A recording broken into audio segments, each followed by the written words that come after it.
Hi, my name is Jessie Henderson, and I'm here to teach you everything that you need to know about alcohol. This is Alcohol 101. The first thing that you need to know, number one, is more is not better.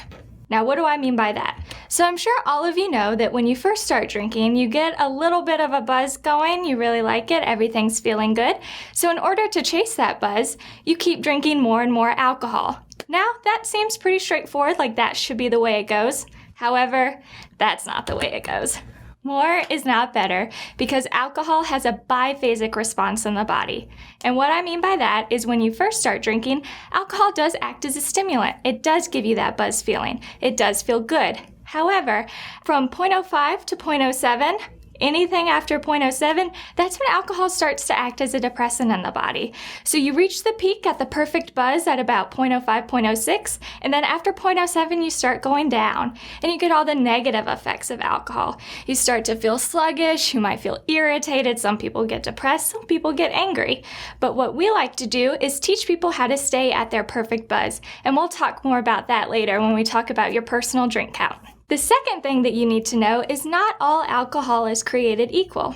Now, what do I mean by that? What I mean is we have what we call standard drinks. So when you're drinking, different alcohol have different percentages, and so in order to say you can have this many drinks in this amount of hours and have this certain BAC, you need to know what we mean by we say a standard drink. So let's go over what that is. A standard drink of beer is a 12-ounce bottle. They're really easy to count. When you get them out at the bar or anything, it's just one bottle of beer. That equals one standard drink. So when you're talking about malt liquor, they have a little bit more alcohol in them than others. So you need like an 8 to 9 ounce of malt liquor if you're talking about that. Now, when it comes to wine, you can have less amount of wine for a standard drink. That's about 4 to 5 ounce glass of wine. When they fill it up, it's about at the halfway mark in a glass. That's a standard drink of wine, and that's usually at about 12% alcohol. Now, a standard shot is 1.5 ounce.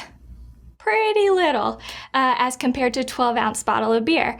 And that is liquor that's only 80 proof. So obviously, if you're getting something like Bacardi 151, that's even less than 1.5 ounce shot to be considered a standard drink. So those are really important to know when you're trying to know how many drinks that you're going to have in the night. You need to count your standard amount of drinks, and this is what they are. So, if you're going to keep drinking and you want to use a solo cups can be good and they can be bad. So, as you can see, a solo cup has little line ridges on them at different areas. So, the area at the top, right before you get to the top of the brim, there's a little line, as you can see on this slide, and that is how much a 12-ounce beer would be in the solo cup. It's usually pretty good to drink beer with solo cups because, again, they're easy to count. You fill it to the top, you know how much you're getting.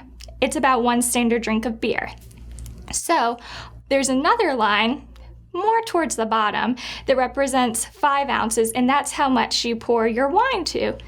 Wine, it can be good or bad to use with a solo cup. It's definitely bad if you fill up your wine to the top brim where you would your beer in your solo cup because that's more than one standard drink. That might be about 2 or 3.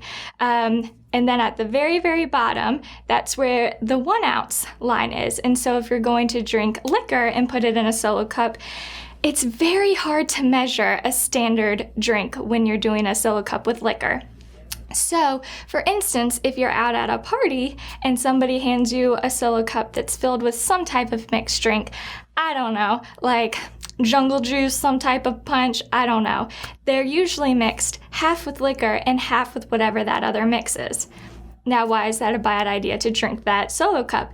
Because it has way more than just one standard drink in it.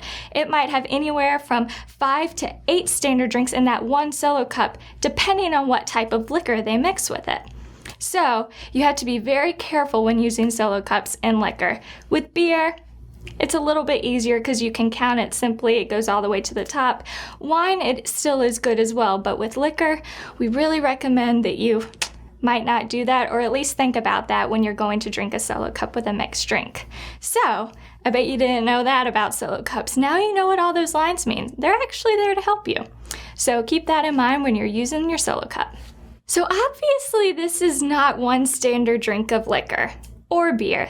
This girl is drinking a pretty good fishbowl, probably filled with a margarita. So this is a good opportunity to talk about when you're going out to bars and you're ordering mixed drinks. So aside from the solo cup, when you're drinking mixed drinks out at a bar, you don't really know how much liquor they're putting in them. You might order a margarita or a martini or something, but you don't know exactly how many shots they're putting inside that mixed drink. So we just want you to remember that. You can tell your bartender how many shots that you want of a certain thing. If you're not comfortable with that, just know that when you are ordering that mixed drink, that it might not have the amount that you want in it. So just be aware when you're doing that, you might want to choose to have less margaritas than you normally would, because you don't know how much you're getting with that. So when you're going out to order a mixed drink at the bar or a Mexican restaurant or wherever you're going, please remember that. Did you know that girls and guys cannot drink the same?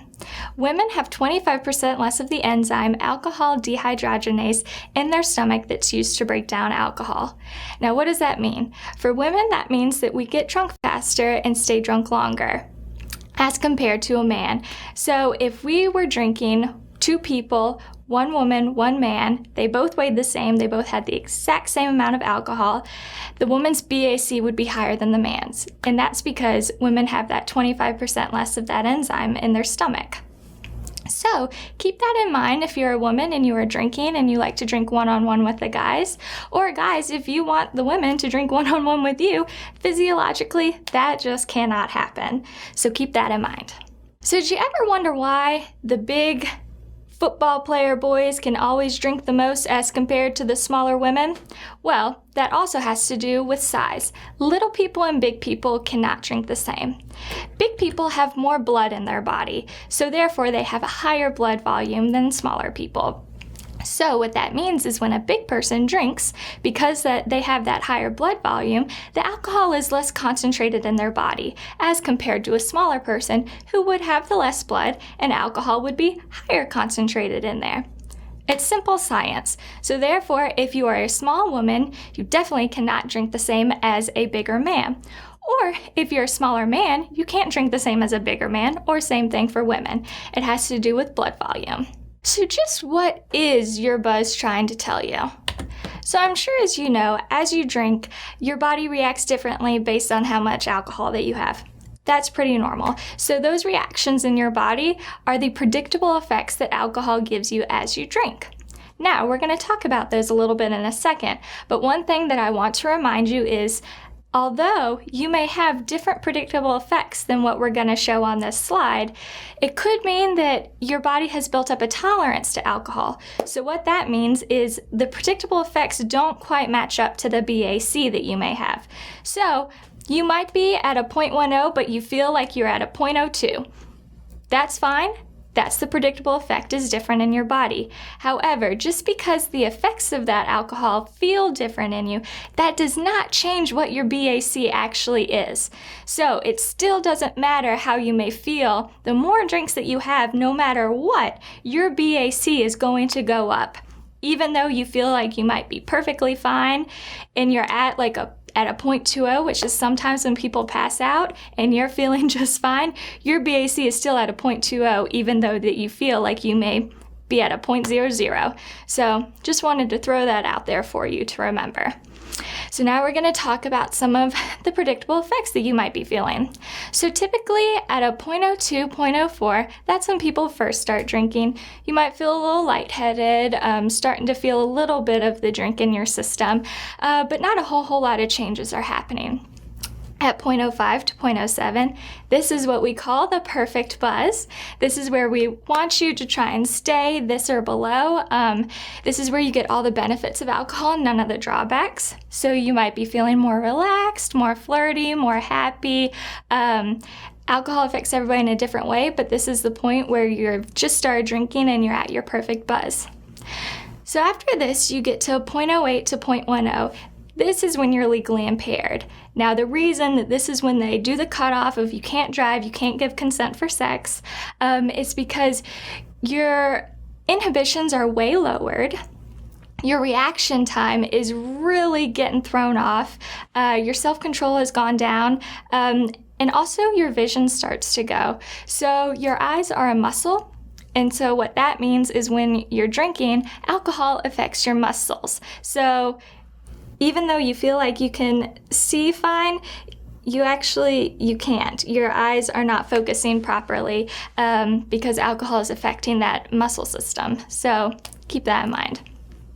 Next, at 0.11, 0.15, you're really starting to get that dysphoria feeling, so you're starting to get a little bit irritated. Some people might get depressed. You're not really thinking straight, and you're not really walking straight. So this is the point where people start to get the little, like, drunk swag going on. So that's about where you are at 0.11, 0.15 when you're starting to not be able to walk as straight. So 0.16, 0.19, this is when people are very drunk.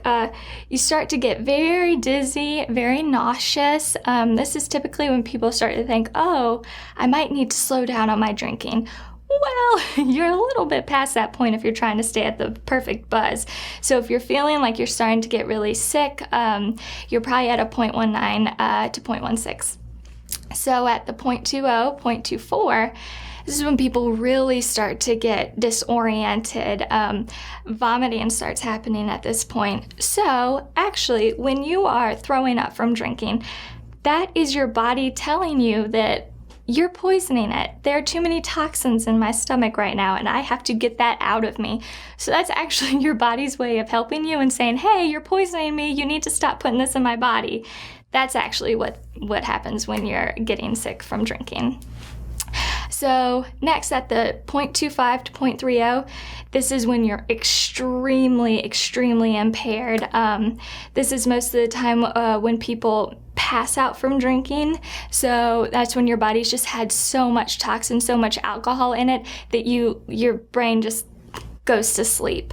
And this is a very dangerous time because even though you may pass out at a 0.30, say you have just drank, I don't know, maybe 2 shots or something before your body finally passed out, even though you're asleep, even though you're out for the count, that alcohol is still getting processed inside the body and your BAC is still rising. So you may pass out at 0.30, but it might keep rising to, I don't know, 0.35, 0.40, and that's when a lot of bad things happen. So after 0.30, alcohol poisoning, the risk of death goes up by 50%. You could go into a coma, you're unconscious, and this is when people run into a lot of problems, is after 0.30.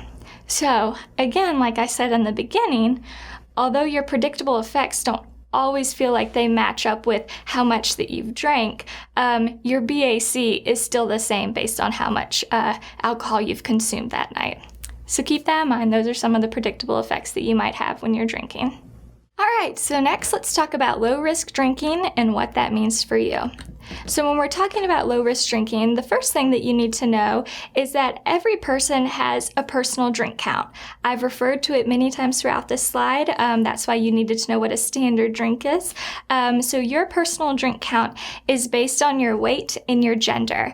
And so if you have both of those things, you can know about how high your BAC will be within a given hour based on how many drinks that you've had, as long as you know your weight and your gender. So there are certain guidelines that we try and teach you to stay in. So if you want to stay at the perfect buzz, you're going to learn in a little bit based on your weight and gender, how many drinks you can have in 2 hours and how many drinks you can have in 4 hours and stay under the legal limit. And you'll learn about that after this video. But just know that everybody has a personal drink count, and you will learn yours soon. So also, the National Institute of Health has recommended guidelines for how many drinks men and women should have per day or within the week, and have the least amount of risk associated with alcohol. So what those are, it's no more than 4 in a day for men and no more than 3 in a day for women. And in a week, no more than 14 per week for men and 7 per week for women. So what that means is that men and women both have a little wiggle room to have, I don't know, maybe 2-3 drinks after work if they want a couple of days and stay within those week guidelines. Or if they just want to go out twice on the weekends, they can have that more than 4 for men in the given night and stay under 14 and more than 7 in the given week, and have about 3 for women. So it gives you some wiggle room for how you want to do that. But those are the recommended amounts of alcohol to have the least amount of risks associated with alcohol. So between that and your personal drink count, which you'll know soon, that's the best way to make sure that you're drinking alcohol and not harming yourself too much. So how exactly do you sober up? Now, this is one of my favorite parts about giving these talks. I hear all kinds of things from, hey, you can sober up by eating bananas, you can sober up by taking a cold shower, you can sober up by eating some pals, cookout, all types of things, drinking lots of water, taking a nap, sleeping it off, pizza. However, the only way to sober up is with time. It takes alcohol about 1 hour per drink to go completely through your system and get your BAC back at 0. So that's 1 drink from after you finished it. If having no more drinks for the next hour, then your BAC would go back to 0. So, however, that's not usually how people drink. You finish one and you're ready to do the next one, right? Okay, we all know that.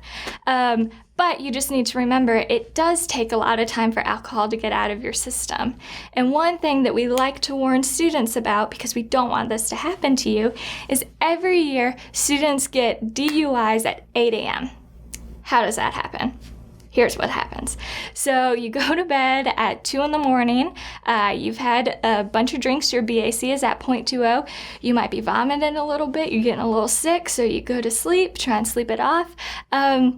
You wake up the next morning, remember, you have got to go to class. You can't miss any more classes. So you get up at 8 a.m., you get in your car, and you're driving to your class. So say you're driving around, and then sure enough, there's campus security. I don't know, maybe you pulled over a parking curb or something, but for some reason they stopped you, and they give you a breathalyzer because they can tell you look a little raggedy. And when they do, you blow a 0.11. You get a DUI. And that goes on your record. That really messes you up. And even if you don't decide to drive and you just still go to class the next day, as you can see from the chart, you're having a really rough day because that alcohol is still getting processed in your system. It's still hanging over from the night before. And that's where the hangover term comes from, is that's alcohol literally hanging over in your system until the next day. So you're not back out at a 0 BAC until 4 p.m. that day. It takes a long time for alcohol to get out of your system. So that's why we recommend, staying with your personal drink count. Also, changing for each drink you have, having a glass of water, space it out. So you're just not drinking so much at one time, and it's giving your body time to get through that alcohol, so maybe you won't drink as much and you won't be as hungover the next day, and you won't get a DUI at 8 a.m. So keep that in mind when you're drinking. So now it's time to review some risky drinking behaviors. So what do we mean by that? Sometimes when you drink, there are just certain situations that you should avoid or certain things you shouldn't quite do because they're considered risky when you're drinking. The first one of those is drinking past your perfect buzz. There's a reason why we recommend the perfect buzz for you and your personal drink count. It's because when you're at that point in your BAC before between 0.05 and 0.07, you're getting so many good the benefits of alcohol instead of all of the drawbacks. So we really recommend, if you do choose to drink, to stay in that range, because that's really the best thing you can do for yourself. So another risky drinking behavior is drinking just to get drunk. I know a lot of people who love to say, I'm going to go out and get wasted tonight. I'm going to get so drunk, I'm not going to remember anything. Okay, well, that's actually risky drinking behavior, and that's stupid. Because when you're just drinking to get drunk, you might be trying to numb something, you might be trying to make yourself different than from what you are, And that's risky because nobody's going to like you if you're trying to be someone else. You need to just be yourself. And also, if you're drinking just to forget your problems, let me tell you, the next morning they're still there and you've got a hangover. So drinking just to get drunk is usually not a good idea for you, your life, or your body. So that's a risky drinking behavior. Also, drinking shots can be pretty risky. So as we talked about before, that 1.5 ounce of 80 proof liquor is the same standard drink as a 12-ounce bottle of beer. So unless you're chugging the beer really fast, you can usually drink shots faster than you can a beer. So usually when people are drinking shots, they drink a lot of them at once or they drink them really quickly. So they can be risky because that means that your BAC is shooting up quicker than it normally would. You're ingesting way more alcohol in a given amount of time than you would if you were not drinking shots. So those can be a bit risky if you decide to drink a lot of shots. Playing drinking games. Playing drinking games can be risky, mainly because the whole point of drinking games are really just to get you drunk, which I hate that because I love drinking games. I think that they're a lot of fun. I like to play beer pong. It's a fun game, although I'm really, really bad at it. However, drinking games are a bit risky because it's the same thing. You're drinking a lot of alcohol in a short amount of time. So I recommend still play them, but either cheat or drink water instead. So for instance, if you're going around and it's a waterfall, instead of chugging your whole beer or drinking a bunch of shots, drink some water or go, oh, sip, I'm done. It's an easy way to still get all the fun and socialness of playing the drinking games without getting yourself completely plastered in a short amount of time. So try that. Drinking and driving. That is obviously a risky drinking behavior. As we talked about before, once you get to 0.08, your vision is messed up and also your reaction time isn't good. So you're putting yourself and other people at risk of getting injured or even death. So it's really a risky behavior to drink at all and drive. I always recommend either a cab or a DD. So please utilize those things and don't drink and drive. So drinking and engaging in physical activities, dangerous activities, what I mean by that is drinking and doing stupid stuff. So alcohol has this effect on you where it makes you feel like you're really invincible, like you can kind of do anything. That is a lie. A lot of people get hurt. Actually, the number one thing that college students get put in the hospital for, the reason alcohol is so dangerous for them is because they go and do stupid things and they end up with a broken leg, maybe some cuts. They get really badly injured and they have to go to the emergency room.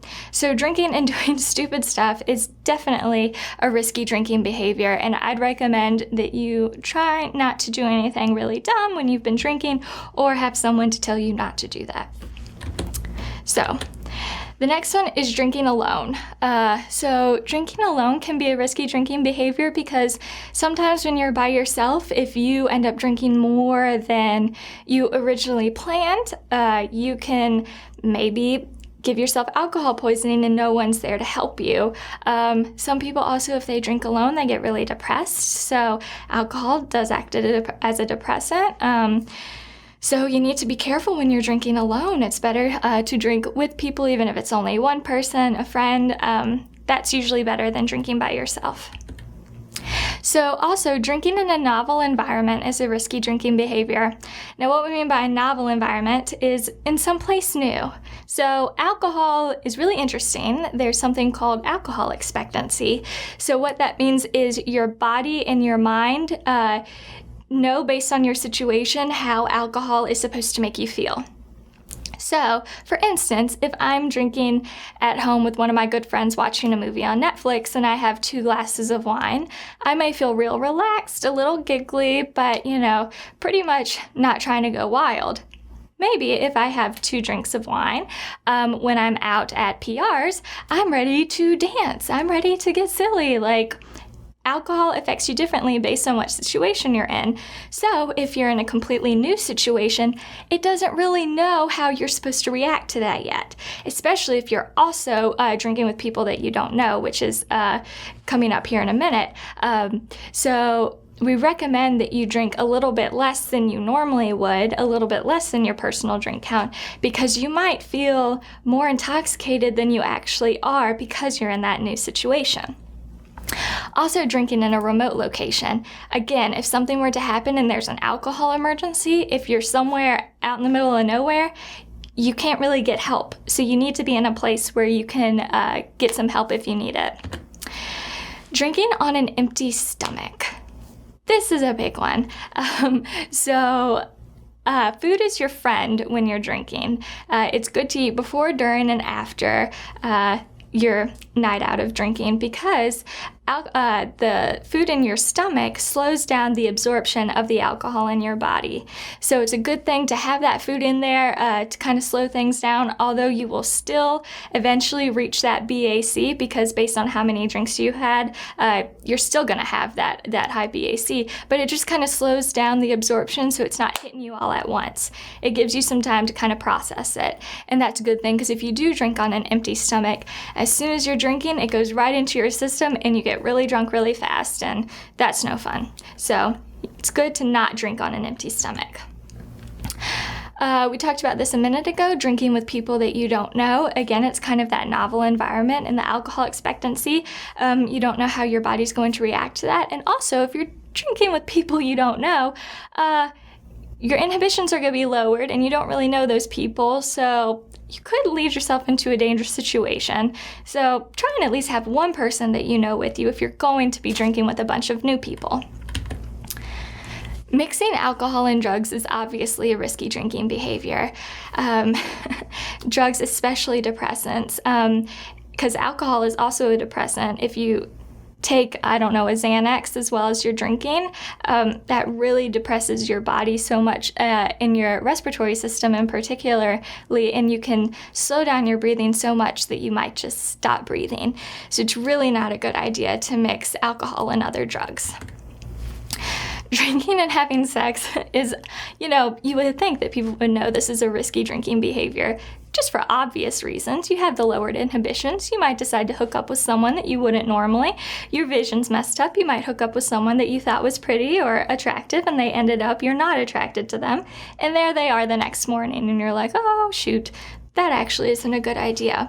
But also, drinking and having sex is not a good idea, because after your BAC passes the legal limit, so after 0.08, you cannot give or get consent for sex, because you are technically legally impaired.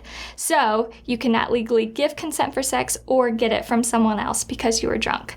So as you can probably see from that, that could lead into issues of sexual assault and rape because of how much alcohol that you've had. And it's that legal limit that you have to stay under in order to legally give consent or get consent.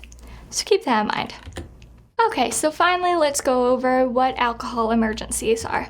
The most common one is alcohol poisoning, and we want to talk to you about some of the signs of what that is.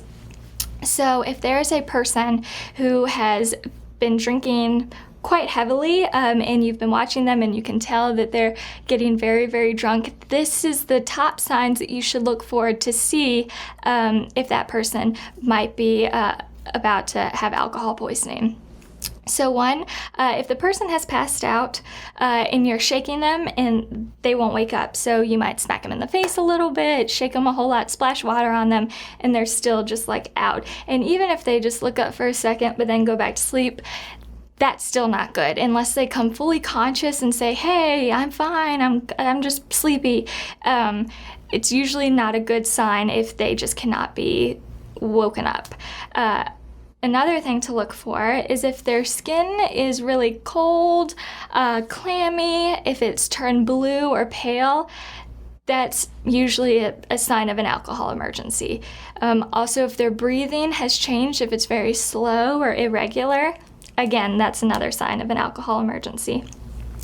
And the number one sign that is most commonly associated is if a person has thrown up while they're passed out and they have not even moved to get out of the vomit.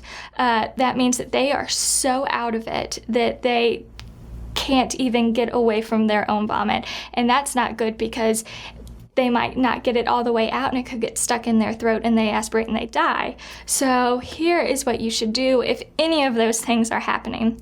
Number one, do not leave that person alone. Don't just say, oh, she'll sleep it off. She'll be fine in the morning. Let's just leave her here. No, please do not leave that person. Call 911, call an RA, call somebody. Just get some help as soon as you can and don't leave them. Turn the person on their side so that if they are throwing up, it will go out to the side of them. Make sure their airway is clear. If their breathing has stopped, either you perform CPR or you find someone who can, because their life is in serious danger. So if any of those things are happening, those are the steps that you need to take to make sure that that person's life is saved. And let me tell you, you do want to stay there, because if you leave them to sleep it off and then they end up dying, you're going to feel really bad, and you'd want someone to stay if it was you. So make sure that you do those things if you see someone is having an alcohol emergency. Okay, so let's review. First of all, as we talked about in the beginning, more is not better. And that's because alcohol has the biphasic response in the body, and that you do have your perfect buzz for your personal drink count, which you'll go over after this video. Secondly, not all alcohol is created equal. As we said, there are standard drinks, 12-ounce bottle of beer, 5-ounce glass of wine, or 1.5 ounce of a shot at 80 proof liquor. Those are what we consider standard drinks. Next, men and women can't drink the same. Women have 25% less of the enzyme, alcohol dehydrogenase, that's in their body that is used to break down the alcohol. Also, big people and little people cannot drink the same. That has to do with the blood volume. The bigger you are, the more blood that you have, and the more that you can drink. So if you're a big guy, you can drink the most. If you're a really little girl, you can drink the least. So also, alcohol has predictable effects.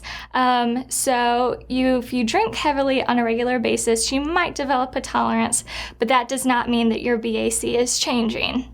The BAC is still going to be the same. It won't be any lower just because your predictable effects have changed. Also, everyone has a personal drink count, as we talked about before. You will find yours out in a minute. And remember, the National Institute of Health suggests that men have no more than 4 in a day or 14 per week, and women have no more than 3 per day and no more than 7 per week. And those are standard drinks, by the way. Also, remember, sobering up takes a lot of time. It doesn't matter what you do, how much you eat, how much you drink. It doesn't matter. It takes about 1 hour per drink from the time that you finish it for the alcohol to process through your body and your BAC to go back to 0. Also, to be safe, some drinking behaviors should be avoided. Remember, drinking and driving is always a bad idea. When you do stupid stuff, you can get hurt. And drinking and having sex is usually just not a good plan. It's usually a very risky plan. So remember those risky drinking behaviors. And then lastly, alcohol emergencies should not be ignored. They can be life-threatening, and you should not leave the person alone if they look like they are having an alcohol emergency, and make sure that you always call for help. So, thank you for listening. Again, my name is Jessie Henderson, and this was Alcohol 101. I hope that you learned something, and now you can talk about what you've learned and get your personal drink count. Thank you.